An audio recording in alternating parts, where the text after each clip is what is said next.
Welcome to the Find Your Voice, Change Your Life podcast with psychologist Dr. Doreen Downing. Listen in as Doreen interviews people who felt they didn't have a voice or who suffered extreme speaking anxiety. You'll hear stories about how they struggled to speak up, what they did to find their authentic voice, and the confidence they now feel to speak up and make an impact.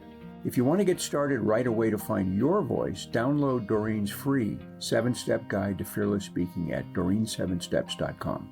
And now, here is Doreen. Hi, welcome to the Find Your Voice, Change Your Life podcast. And I'm excited today. I get to interview somebody that is brand new to me, and it feels like we're just for the first time sitting down and saying hello to each other and getting to know what this is about in his life. And in my podcast, I do ask a lot of questions about what the history of not having a voice was and then the journey to find it. So I'm Dr. Doreen Downing, host of this podcast. I'm a psychologist, and I'm always curious about how people got to be who they are today. It's a puzzle to me. So I'd like to welcome John Briggs today. Thank you for having me. Yes, it's wonderful. It does feel like our first meeting. I kind of remember what it was like to go on dates and meet somebody out of the ad that I had put in the newspaper. This was years ago before I think even the internet. And it was just like, okay, hello. So our first date, John, let me read your bio, the short bio that you sent to me. John Briggs is widely recognized for his innovative approach to productivity and work-life harmony, encapsulated in his book, The 3.3 Rule, the new workday standard of creating more by working less. I'm going to say that again because that's really important. I want people to hear that.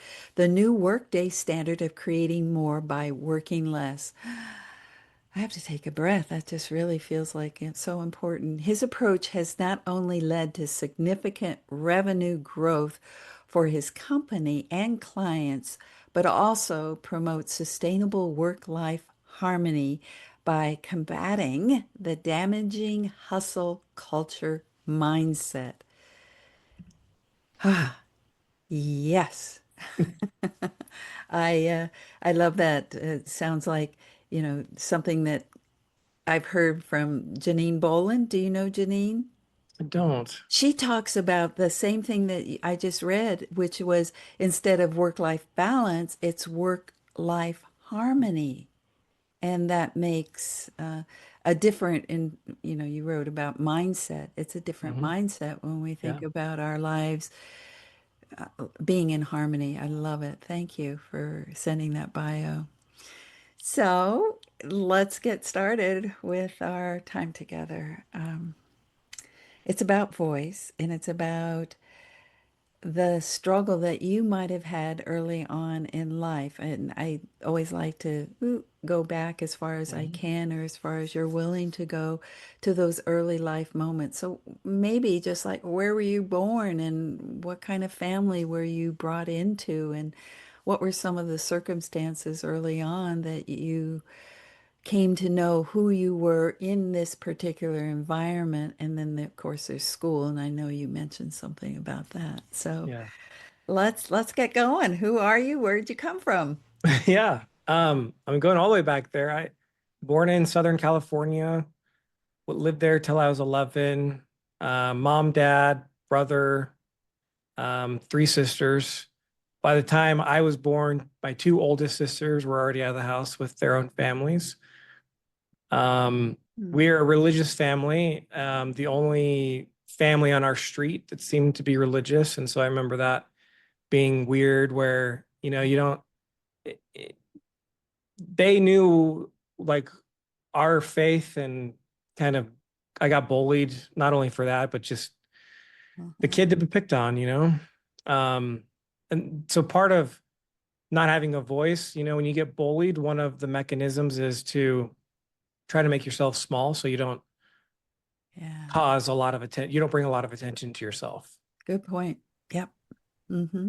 And you were, it sounds like the youngest in your I family? am the youngest. Yeah. Yeah, with all those siblings, some of them already maybe almost old enough to be your own parents. But so, what was the circumstance of them like just wanting another child? Or sometimes they talk about, whoops, here comes another one. So was there? Yeah. It's, my dad had, my mom is my dad's second marriage, and that was where Uh-huh. most of that came from.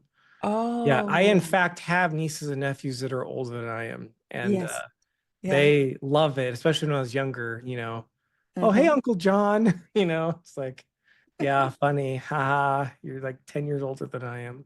Yeah, yeah. Oh no, that I do know that experience because my husband actually had a brother and three sisters. So it was a large family and it was different ages. But I hear that there was a second marriage. Was the divorce that your Yeah. parents went through, uh, uh, that happened way before you came along then, huh? Uh-huh. Yeah. Yep. So yeah. And you were the only child of his new, Me and my brother are, uh-huh, we have the same parents. uh-huh.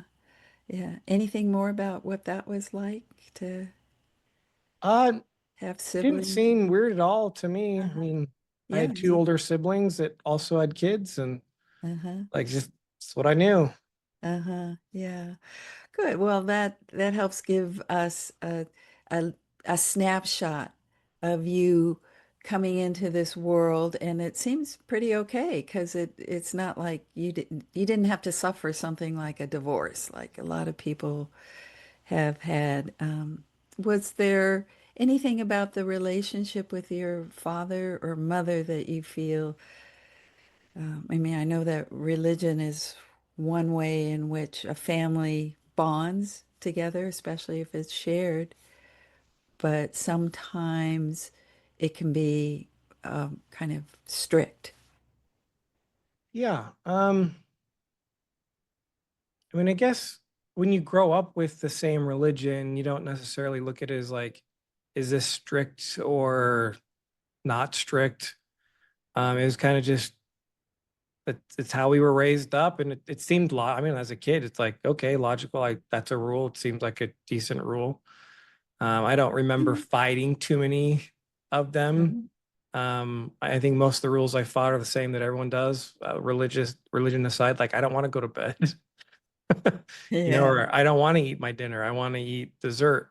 Um, yeah. so yeah, Ice cream.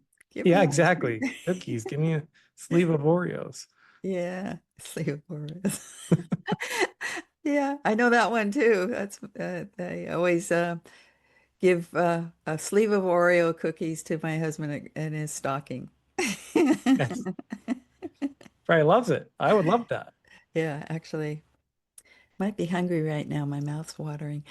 Anyway, thank you for beginning to paint the picture of what early life was like for you. It sounds like it was pretty secure, except Yeah. for that when you went out of this security called family, that people picked on you. And how did they, how did they even know that it had something to do with religion?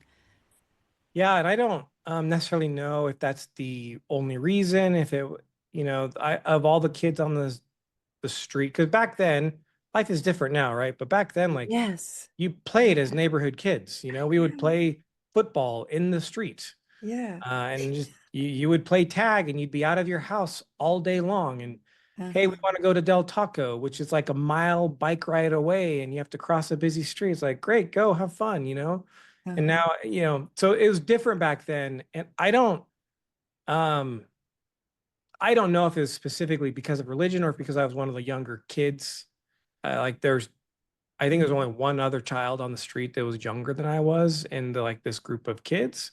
Uh-huh. Um, I don't know if it's just because my nature is to make people annoyed. I don't know. Like, when I think about myself as a kid, like, Uh-huh. I don't know why they chose me as their target, but I definitely was the chosen target. Okay, I'm going to just stay with it just a little bit longer because I know my listeners have spoken to me about that feeling of being, I haven't heard it called chosen. That's an interesting way to frame it, but to be the victim of this. And I hadn't heard about it being like a group thing too. So if you don't mind, um, if you don't mind, could I hear it like an example? Sure. There's a few. The first one that comes to mind is the fake chocolate ice cream that ended up being dog crap. Um, that wasn't very nice. Uh, we would play a game. I can't say what it was called back then because it's an offensive name. But the idea is one person has the football, and then everyone else tackles that person. And that's like, so if you get tackled, then you throw the ball up, and someone else gets it, and like you just go around tackling whoever has the ball. Um, they would oftentimes like intentionally throw the ball at me while like they all knew that was the plan. Like, hey, let's throw the ball at John and jump on John. Got in a couple of fist fights when I was a kid, and more of their fists knocking out my teeth versus me doing any real damage. So those are some of the examples. Being a religious kid, they wanted to make sure I was educated on all the ways to swear, which was fun bringing those words home and my mom washing my mouth out with soap and hot sauce. Uh, like, Mhm. why are you learning these words? Yeah. So those are some examples. Just out the front door. Yeah. There's lots of them out there. Well, thank you. That was very, very specific, and I think that helps with listeners being able to understand what it's like to have a history like that and how it might affect your voice, so that when you did go off into school itself, off the neighborhood streets, the school itself, did you feel like you were also kind of a target there at school, Um, or did it feel safer? it did not feel safer, but I definitely kept quiet. I didn't, didn't want Hmm. to be good at anything. I didn't want anyone to know that if I got good grades or if I did well on a test, like Hmm. please don't make it any sort of claim about it, teacher. Yeah. Um, Ooh, yeah, I can see how yeah, that would be. Yeah, yeah, oh, here's our star student. yeah. I didn't want any attention whatsoever. Hmm. Yeah, I understand totally what attention doesn't feel positive to you. And even the positive attention draws who knows what. So let's just stay out of the center of attention. Let's stay out of the limelight. Okay, so you're moving along in life, kind of more quiet, and we understand why.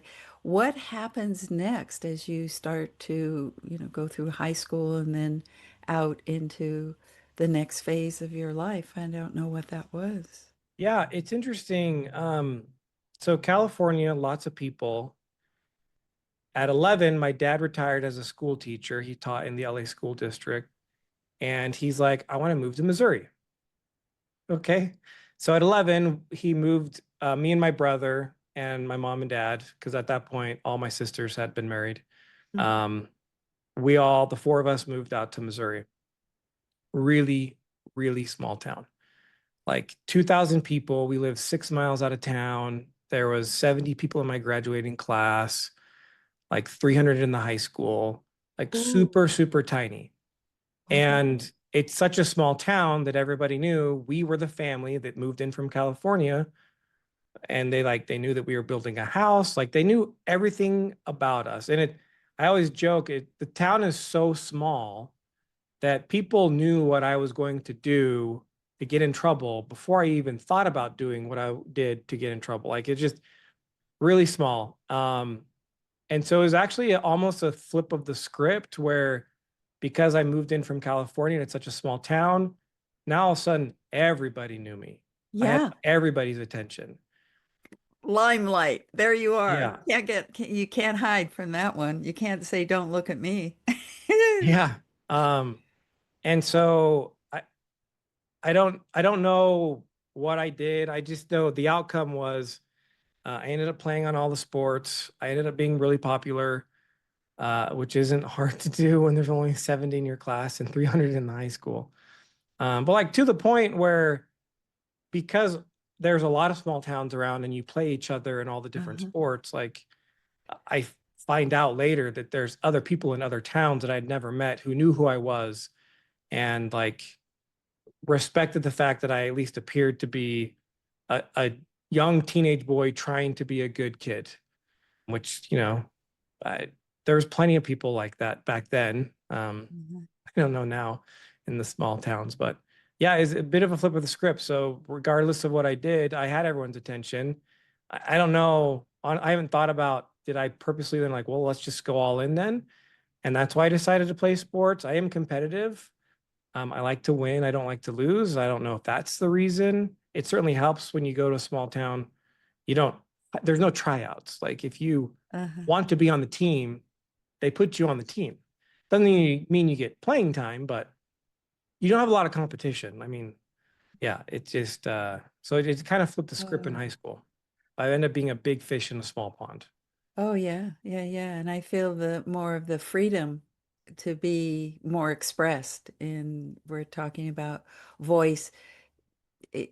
Voice is actually could be just the sound and words, but I think expression in sports could be a way that you express yourself and find a place where you could be seen and heard. And not only that, it feels like acknowledged.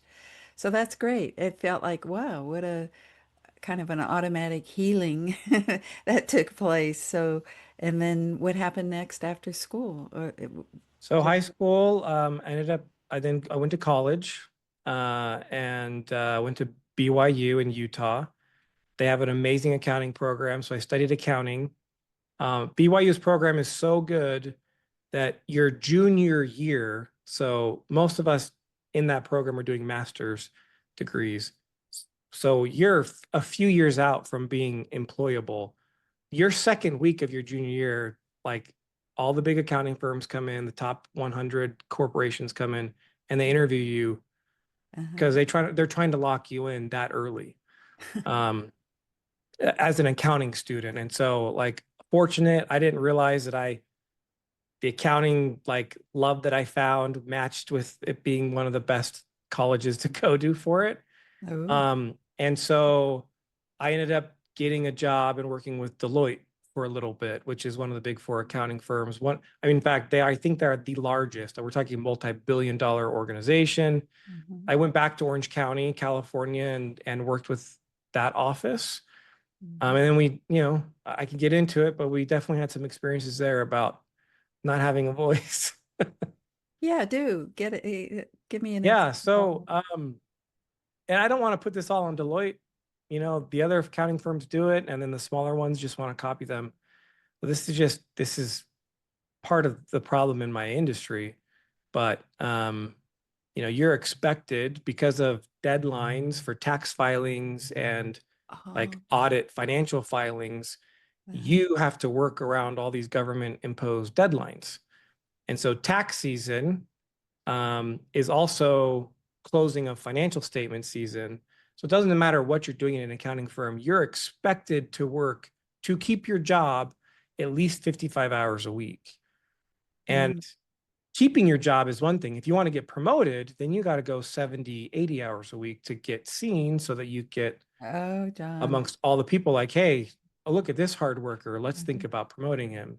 Yeah. 55 is like bare minimum, keep your job. I'm just showing up to get, which is crazy, right? I mean, it's still 15 more than 40. And in that office, which is like most accounting firms, clients have work, and then you have the employees. There's like two people out of an office of, say, 150. Two people control the actual workflow, especially as a junior level accountant. I'm just assigned work. And so if there's work to do, then I get it done. But if they've only given me one client folder to work on, if I finish that really fast, I am going to be penalized because now I'm going to have less billable hours than my other colleague who's less efficient, who maybe has a couple client that's been assigned to him. So I found like most of my time during my breaks, if I had time off, I'm going into like partners and managers' offices. Like, do you have any extra work? Do you have any work? Yeah. Can you Yeah. assign anything to me? Like, Yeah. I don't want to get in trouble for being more proficient than others. Mhm. So from a standpoint of a voice, like you don't have a choice. Like your golden handcuffs is a phrase that's used. And, you know, in this case, it was the idea of getting golden handcuffs because you certainly don't feel like you're super well paid as a junior level accountant. But like you just keep your mouth shut, do what you're supposed to do. Here are the rules of the game and, you know, get on with it without like maybe ask us for some feedback. Because in that whole scenario, what I realized was the client suffers Hmm. if because my mentality was not unique. Everyone knew that if they had one thing to work on, they're going to take longer on it because they also didn't want to be penalized. Yeah. The client is the one who has to pay all those inefficient hours though. Uh-huh. Like why are we billing hourly? Like so then you look into that and you know, I personally am not a fan of Karl Marx. He's the guy who created the hourly labor rate. It's a very communistic approach to labor. Like, why aren't we building on value? Why aren't we building on like, you want this done? This is going to be the price, period. If it takes us 1 hour or 10 hours, you get the same result, client. Yes. So like, then we should be more efficient at it. And so anyways, that was just a little bit of experience with that firm that definitely felt like I didn't have a voice. Well, there have been lots of people that have been on my podcast that have worked for corporations, and sometimes they talk about it as if, yeah, the golden handcuffs. So it's like they keep working in an environment that's not the best or healthiest for them, or even they've even talked about it like choked by the corporation. Yeah. So, and then when you went like that, and it seemed like you didn't have a voice there for sure, couldn't speak up. But how did you get from that to this, what I read earlier in the introduction, this harmonizing? Yeah. So what was the wake up, and what was the journey to discover how to harmonize life and work? Yeah. So Yeah. Deloitte gave me a defining lesson. I then left there, ended up at a smaller accounting firm. They gave me 2% ownership in the company. Learned some stuff there when it comes to also not having a voice, because even though you're an owner, the people have more ownership, they outvote you. And in this case, it became a very nepotistic. So like there was a mother, a son who were the majority owners of the firm. They employed their daughter who didn't do any work. And like I wanted to make sure the clients got taken care of. And so learned some lessons on how to manage people there. Also, same deal though. They were just copying the big four Deloitte model. You're like, hey, we got to work all these hours. We just have to. They never stopping to think, is there an alternative? Um, so then fast forward, I'm like, okay, this isn't working out. So then I go on my own. Also, like a moron, I'm like, I'm supposed to work all these hours, but now I'm crushing it because look at all this money I'm making. I mean, in fact, I discovered this magical formula. You'll be so surprised by this formula of how to be successful. The more hours I put in, the more money I made because I could produce more tax returns. Oh my goodness. Um, and so back in like 2011, it's still me. I'm a solopreneur, and I'm coming home at about 2 o'clock in the morning, and I'm trying to sneak in because I don't want to wake up my wife, but she's already awake. In fact, waiting for me. And so I'm married, and at that point we had 2 kids, and she was pregnant with our third. And she starts crying, and she just Oh. has this mental breakdown, Uh-huh. which I was kind of prepared for because the previous tax season, she also had a mental breakdown. So I'm like, oh, great. Okay. Like I love my wife, so I didn't say this out loud, but I'm thinking, whoa, I wish I had the luxury to have a mental breakdown. I'm Mhm. exhausted. I'm trying so hard to provide for the family and I'm working all these hours. But if I stop to have a mental breakdown, that's one less return that doesn't get done. That's a consulting meeting I can't bill for. All these things. So like I'm thinking that, of course I didn't say it out loud, but then she hit me with this truth. She's like, look, the reality is I'm a single parent right now. And I'm like, wow. It's I know, like at that moment, it's like God knocked me on the head, like, bam. And then I'm transported back to our wedding day, when I'm looking at her eyes and we're making promises with each other, like I'm going to be your support. And then I'm transported to the day, the memory in the hospital when she gives birth to our firstborn child. And I'm like, I'm going to be your support through all this. And here she is now saying, I'm a single parent. And in my mind, up until that point, I'm like, I'm crushing it. This is like, life is so great. Look how much money we're making and we can do things that we want to do. And I'm doing this all for you and all that stuff. I'm not, no, are you kidding me? I'm not doing it for me. I'm doing it for my family. Guess what? The only thing your family's going to know is that you were never available. They're the only people who are going to know down the road that you worked so many hours. No one else you're doing who you think you're trying to impress, they're never going to remember because they don't care. But your family does, and that's why they're going to remember, and not in a good way. So that was kind of the transition moment. I wish I could say I flipped a switch and like immediately went into work-life harmony, but that began the journey for me to realize this is not a sustainable model. It's obviously not working. Just money alone and maybe status, if you look at what hustle culture wants to put off, those golden handcuffs, that is one component of success. And I need to start looking at the other elements like love with relationships, time to do things that you want to do and like pursuing hobbies that are outside of work. Like there's so many elements of success. It's not just money or the title that comes with the money you make. And so I've had to learn those through my journey. And then that got me into the science of how can we be more productive? And so then that led me to, I initially wanted to write a book as a manifesto to the accounting industry. So like, hey guys, you got to pull your heads out. Like, let's change. We can change. We have to be the drivers of this. And Deloitte, if you don't stop asking your team members to work 70 hours a week to get promoted, no one else is going to want to jump on board. So like, how do I become significant enough that a Deloitte could look at what we're doing and say, that model seems to be working for that company. His team members seem to be really happy, which leads to higher employee retention, which means less cost in replacing team members, which means keeping smarter accountants in the industry. Because right now we have them leaving the industry in droves. And so that was I kind of led to the journey. The manifesto turned into, wow, this is pretty cool science.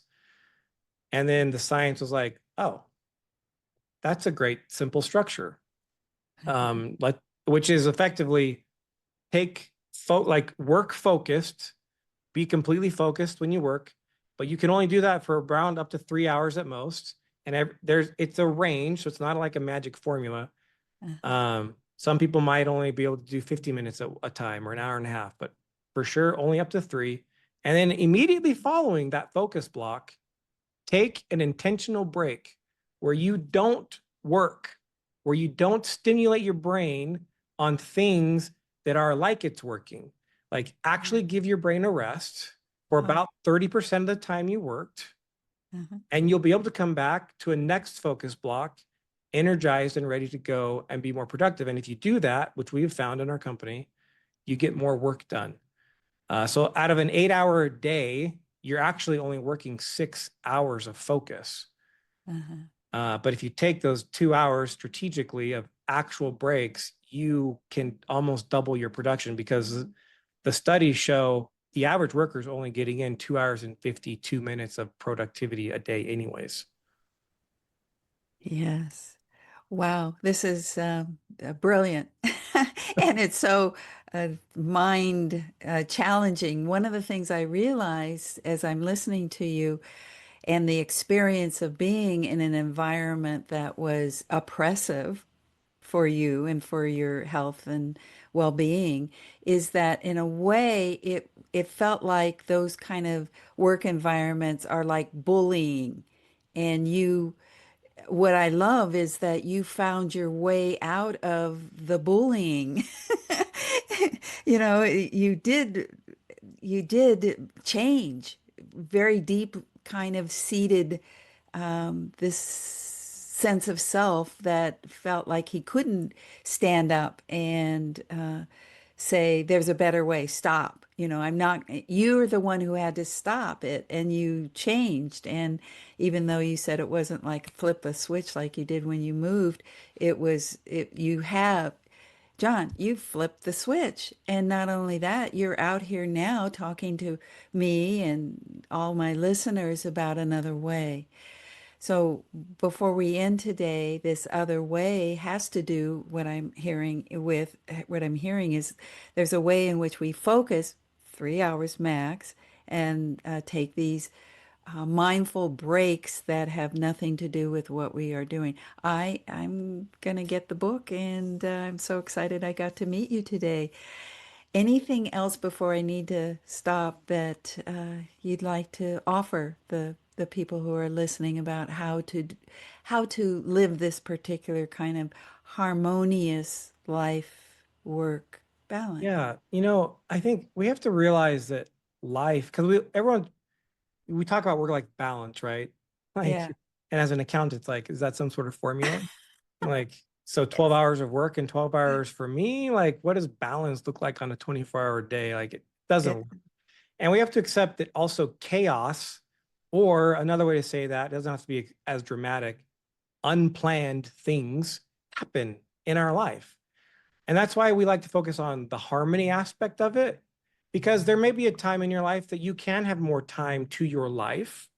And there may be a time where you have to have more work. But the important thing is, if the way we work, we need that to allow us to show up when we want to have our lifetime, right? Like, the time in our life shouldn't be distracted by me continually thinking about work and the stress of work. Yeah. And taking these intentional breaks throughout the day allow people Uh-huh. to show up a lot more. And a lot of times, uh, a lot of people, I feel like it's almost mixed. I get that makes a lot of sense. I want to try it out. And the others were like massively skeptical. And so all I can say is, like, prove me wrong. If Uh-huh. you're skeptical, the literal only way for you to actually tell me I'm wrong is to try it out.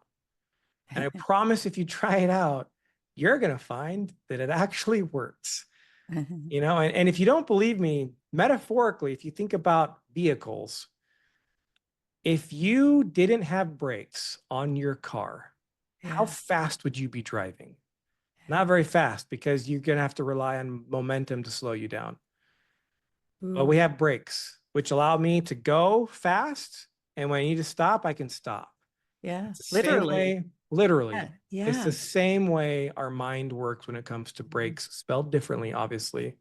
But Yeah. like, focus, go fast. Like, Yeah. knowing you have a break coming up, you actually will find that you can be more focused, because mentally, you're going to give yourself that reprieve when it's done.